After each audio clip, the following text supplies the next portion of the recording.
Andy. Good evening, Melanie. How are you this evening? I'm very well, thank you. Yourself? I'm pleased to hear it. I'm okay, thank you. Okay, thank you. Excellent. Now, isn't this a weird way to start a passage? Well, it's weird that we don't get the immediate preceding verses, isn't it? So we don't get the whole context that Jesus is speaking in. Yeah, because he's telling them not to be worried about what they eat or what they drink or what they wear because their Yeah, Heavenly Father will take care of them. yeah. So that's why you're okay. It always been sunny in Lampeter. Yeah, Absolutely. Always sunny in Lampeter, but the Lord will take care of us even if it wasn't. give you some food and drink. But it's a serious point, though, isn't it? Because no, I think we've had the passage earlier. I think they took it and put it somewhere else earlier. Yeah, Um, but it's a really key passage because actually those concerns are very real to yeah, all of us, yeah, aren't they? And yeah. people spend a lot of time worrying about financial matters, and especially in these days of increased prices and high rents and all of that. The hmm everyday things weigh heavy on the mind, don't they, for most people? Yeah. And I mean, you have additional issues these days with the whole realm of anxiety and what that does to people, and the consequences of anxiety today. Hmm. So this teaching of Jesus is even more important to hear, even if we hear it over and over, because he doesn't just say, "Don't be anxious." You know, hmm I hate it when you're upset about something or you're angry or you're het up and somebody says to you, "Calm down." You're like, well, do you know what? I've calmed down for good. Are you telling me to calm down isn't going to make matters better? And telling somebody not to worry doesn't make matters better on its own, does it? No, and what I like is right at the very beginning of 32, he says, "Do not be afraid." So he doesn't sort of say, "Don't be anxious" or "Don't be whatever." He says, "Don't be afraid," which is sort of slightly different, isn't it? Um, don't be a scared little flock of what's coming in the future. Don't be scared of living your life as one of my followers. Don't be scared. Don't be afraid. I love that choice of phrase there. I mean, he just tell them not to worry in other places, doesn't he? But there's always a reason attached, and the reason Mm, is what's important. And I do like that because the little flock bit that conveys tenderness, but also the fragility, the fragility of those first Christians and yeah. our fragility. He knows about it. He And knows life also, is difficult. and also it implies relationship as well. Mm, You know, the chief shepherd looking after his flock, his little flock. mm. Yes. But we get the reason then, don't we, why we don't need to be afraid. It's Yeah. because it's your father's good pleasure to give you the kingdom. And the emphasis on give. It's a gift. It's not Mm, something you earn. It's a gift of the kingdom. from God's loving our care. kind and Sorry? generous father. Yeah, yeah. God's JC loving Bell's care. got something to say about it. Do you want to hear it? Yep. Nice and early on, get me JC Riley.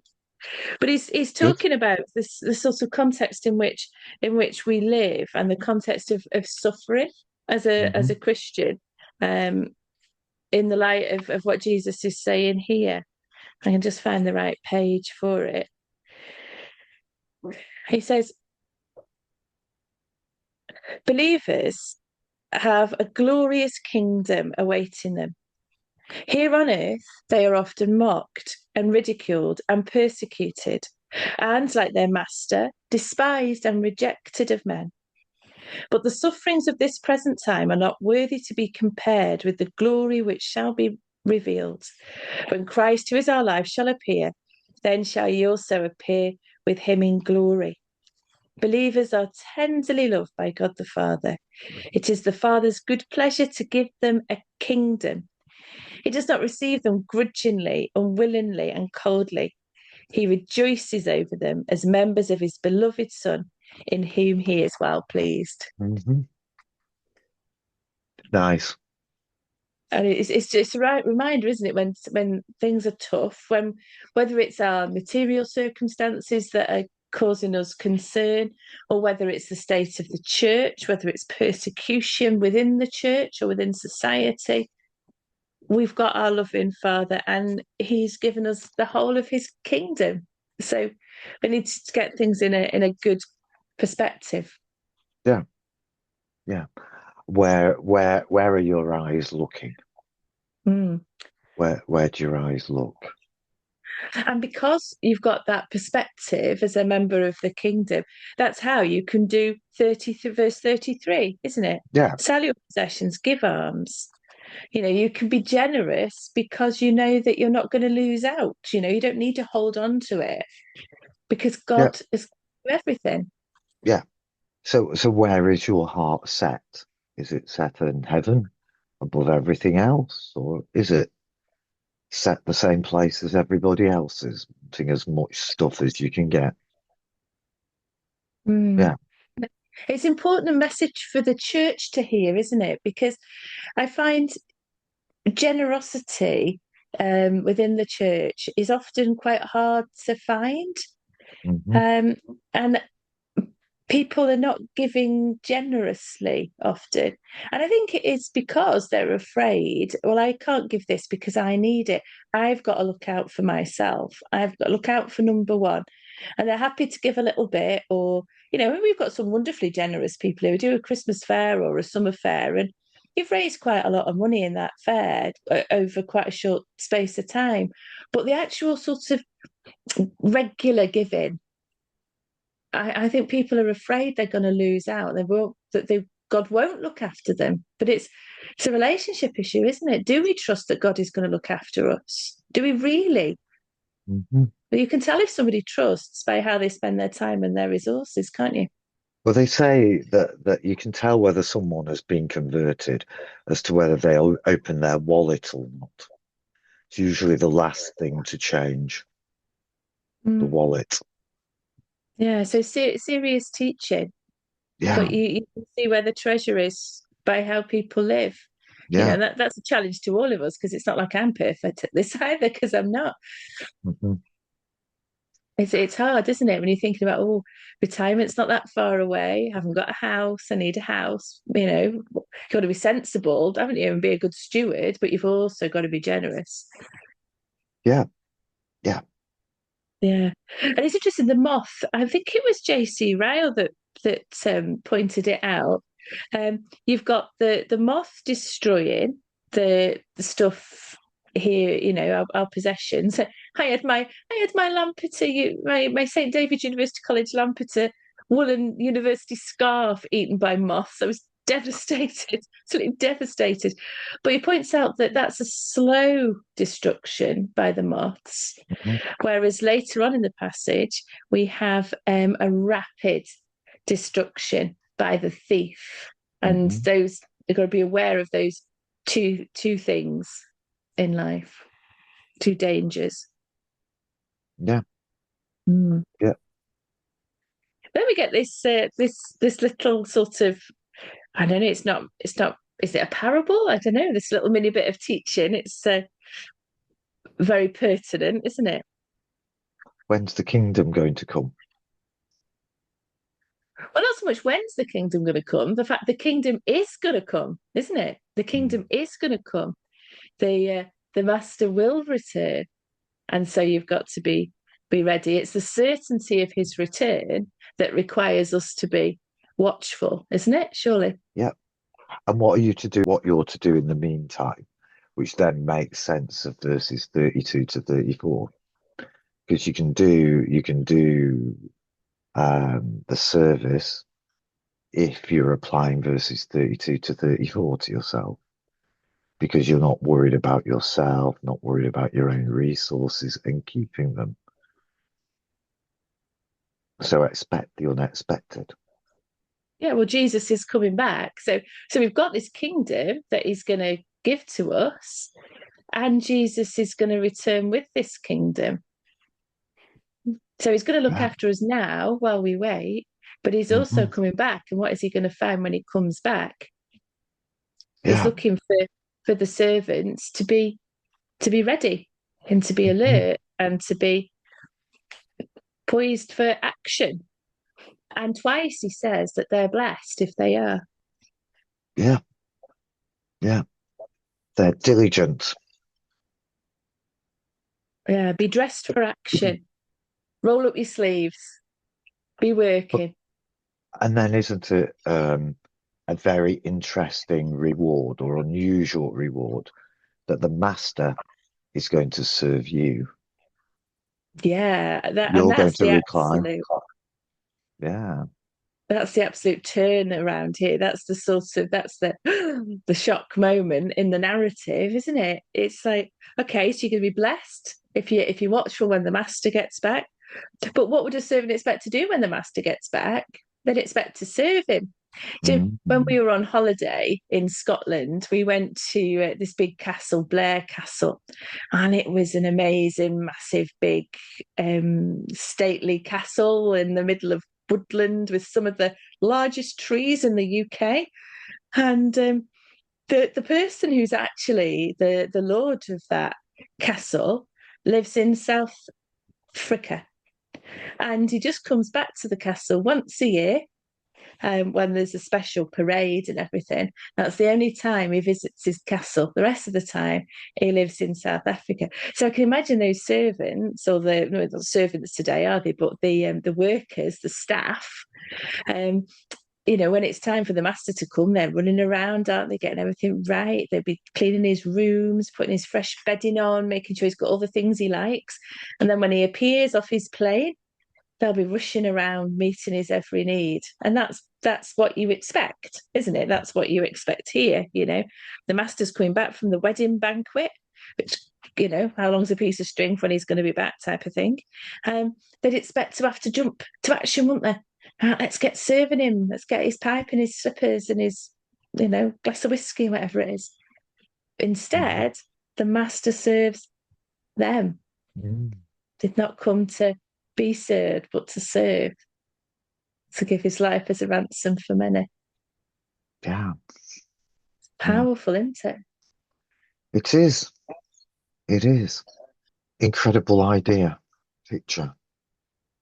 The Mm, master serving. yeah, and it's more than just a master, isn't it, in a way? Because it's more even than that sort of lord of that Scottish castle. We're talking about the king of the universe, aren't we? Mm. So it's like you can't quite imagine King Charles, can you? Imagine doing that. But this is the king of the universe. Yeah. Yeah.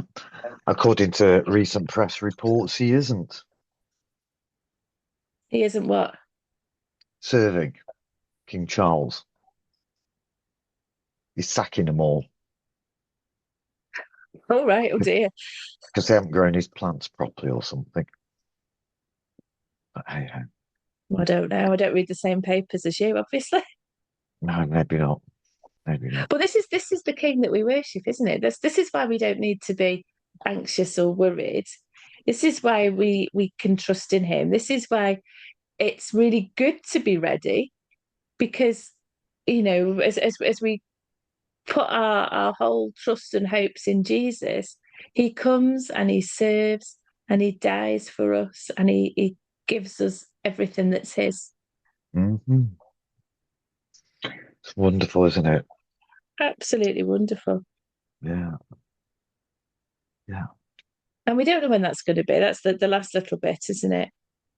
You know, no, this if the owner of the house had known at what hour the thief was coming, he would not have let his house be broken into. You also must be ready. The Son of Man is coming at an unexpected hour. Yeah. Yeah. And I think, don't you think that little phrase though just hints at the the high risk of being unprepared? Yeah. Because you So there's don't know another when he's going side to come. to it. Yeah, but if you're Yeah. not prepared for Jesus, then there are going to be some serious issues, aren't there? Yeah.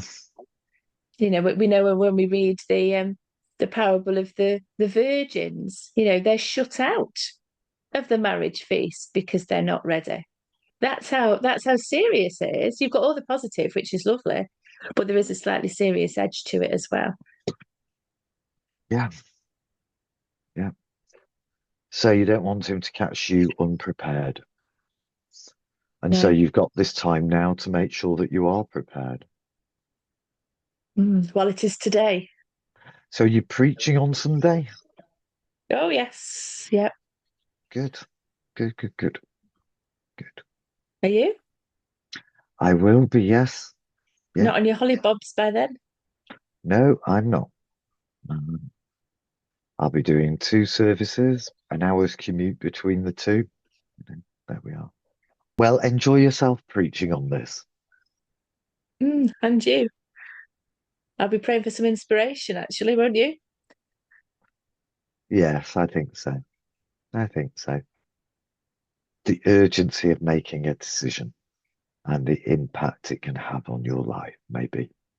Or how does the fact that we have the kingdom and Jesus is returning with it impact the way we live our lives? Could be that. Yeah, Mm. yeah. It's a very Advent theme, isn't it? For the middle of It is a Trinity. bit. Yeah, it is a bit. You don't expect it at the beginning of August, do you? There you go. But it's good to be reminded anytime, not just at Advent. Yeah, Christmas is coming. Oh, please don't. Please don't. Busy time of the year. There's always that strike horror into every vicar. I'd have thought Christmas is coming. Yeah, get your planning done, your sermons written. Get ready for the marathon of stuff while you've still got all of the stuff at home to do. Keep everybody happy. Do all the Christmas shopping.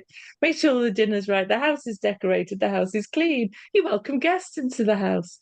You run multiple services that have all got to be fresh and engaging with a new and exciting message about Jesus. Ah. Oh, well, you've still got 4 months to prepare. Oh, Could get writing now.